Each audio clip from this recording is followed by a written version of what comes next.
cavallo per E7 e Carlsen perde la donna dopo 10 secondi dall'inizio della partita, ovviamente faccia stupita per questa combinazione che ha trovato Firouzja.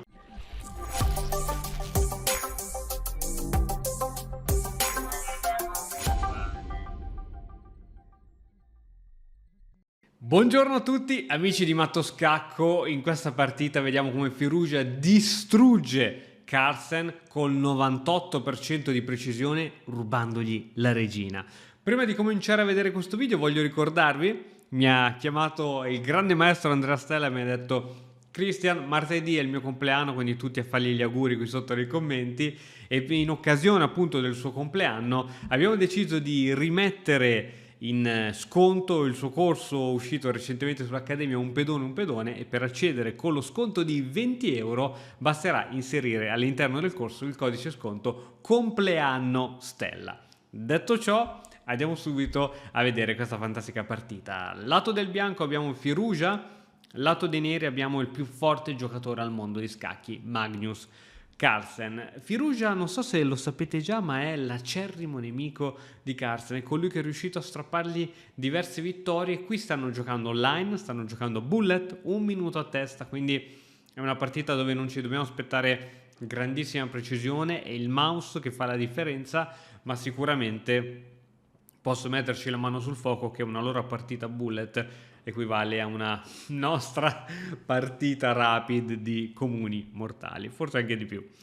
E 4 e 5 difesa siciliana, e si va proprio nel classicone. Ora, generalmente quando si gioca velocemente online o si va su linee stranote che straconosci, che giochi fino alla 20ª mossa a memoria di teoria, oppure cerchi di fare qualcosa di stravagante per sconvolgere il tuo avversario e farlo trovare impreparato, così che lui inizi a perdere tempo perché deve iniziare a ragionare. Qui invece si è scelto di giocare la siciliana più classica che ci sia: cavallo C3, G6, alfiere 3, A6 per bloccare i salti di questi cavalli e vari scacchi, e F3, classica siciliana, donna di 2.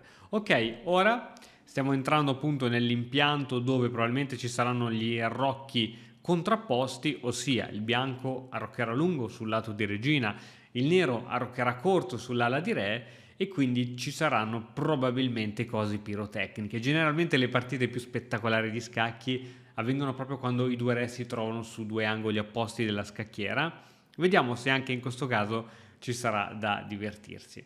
Il piano essenzialmente per il bianco della siciliana è quello di fare il classico attacco dove si spingono tutti i pedoni contro l'arrocco avversario, e il nero non deve restare a guardare perché è proprio nello spirito della siciliana quello di cercare controgioco, contrattacco, quindi iniziare a centralizzare i propri pezzi e ad attaccare, ovviamente soprattutto sfruttando la colonna C, che è una colonna semi aperta per il nero, dove ci sarà ben una bellissima torre che inizierà ovviamente ad attaccare il re, dato che il bianco avrà intenzione di fare l'arrocco lungo.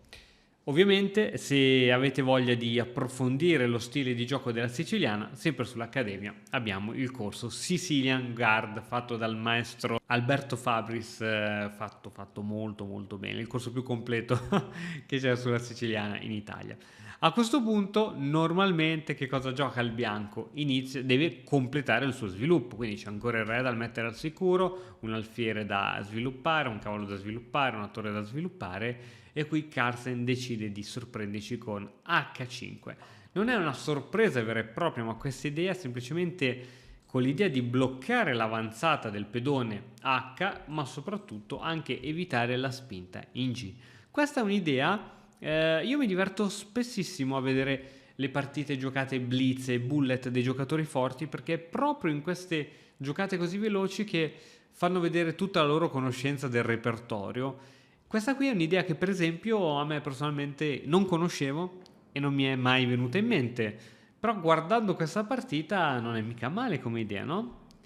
Alfiere 2, anche qui l'alfiere chissà se magari vuole comunque cercare di supportare la spinta su G4, arriva B5 e queste spinte sono classiche. Guarda come il bianco si è praticamente già organizzato, gli manca solo l'arrocco per stare abbastanza a posto, mentre il nero invece ha spinto questi pedoni laterali, sicuramente ha preso buon vantaggio di spazio, forse questo alfiere addirittura anche potrà andare in fianchetto, fatto sta che Carlsen al momento è in ritardo di sviluppo. Noi sappiamo che essere in ritardo di sviluppo è uno svantaggio, non è uno svantaggio materiale, è uno svantaggio dinamico, è un vantaggio, essere in vantaggio di sviluppo è un vantaggio dinamico di breve termine, e se il bianco non riesce a sfruttare questo vantaggio di essere in vantaggio di sviluppo, quante volte ho detto la parola vantaggio, non lo so, la situazione si potrà appiattire. Arriva, attenzione, un arrocco corto a sorpresa, noi tutti ci aspettavamo il classico arrocco lungo, invece arrocco corto e arrocco corto. Firugia gioca a 4 per cercare di minare questi pedoni. A 4 però sembra sbagliata, perché Carlsen può spingere ed è così che va la partita, e dopo la spinta si dice che si guadagna il tempo col cavallo. Ci sono case interessanti per questo cavallo? Sembrerebbe di no, a parte queste ritirate.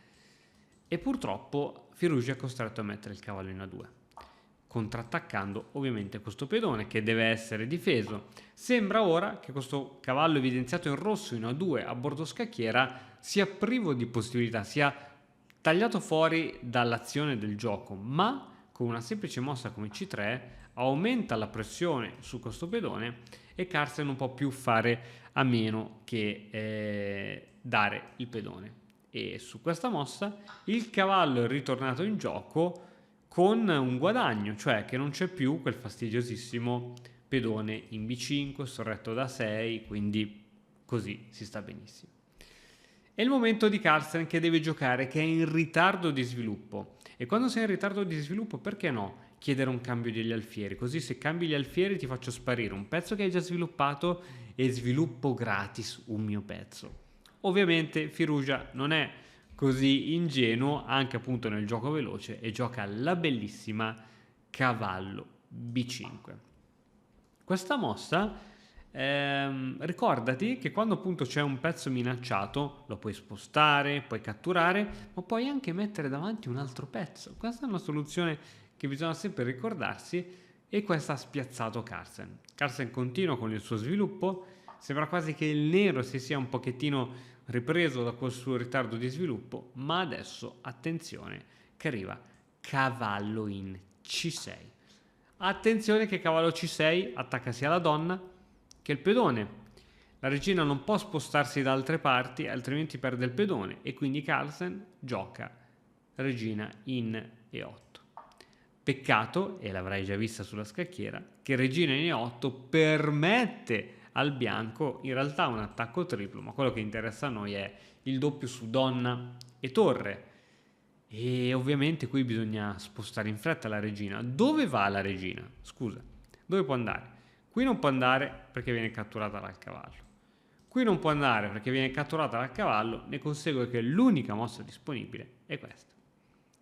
Ma su questa mossa, amico mio, arriva cavallo per E7 e Carlsen perde la donna dopo 10 secondi dall'inizio della partita, ovviamente faccia stupita per questa combinazione che ha trovato Firugia. Ovviamente in un gioco un attimino più ragionato non sarebbe cascato in una trappola di questo tipo, ma fatto sta che gli scacchi sono anche questo. Carlsen abbandona, perde la donna, ovviamente se ne va via strainfuriato, e questo è il gioco degli scacchi. Ragazzi, spero che questa piccola partita vi sia piaciuta, magari avrete potuto prendere qualche piccolo consiglio, no? Perché si impara dai grandi, no? Guardando queste partite, anche se sono partite da un minuto, c'è sempre qualcosa, qualche idea da portarsi a casa. Quindi spero che vi sia piaciuta, noi ci vediamo prestissimo con un altro nuovo video.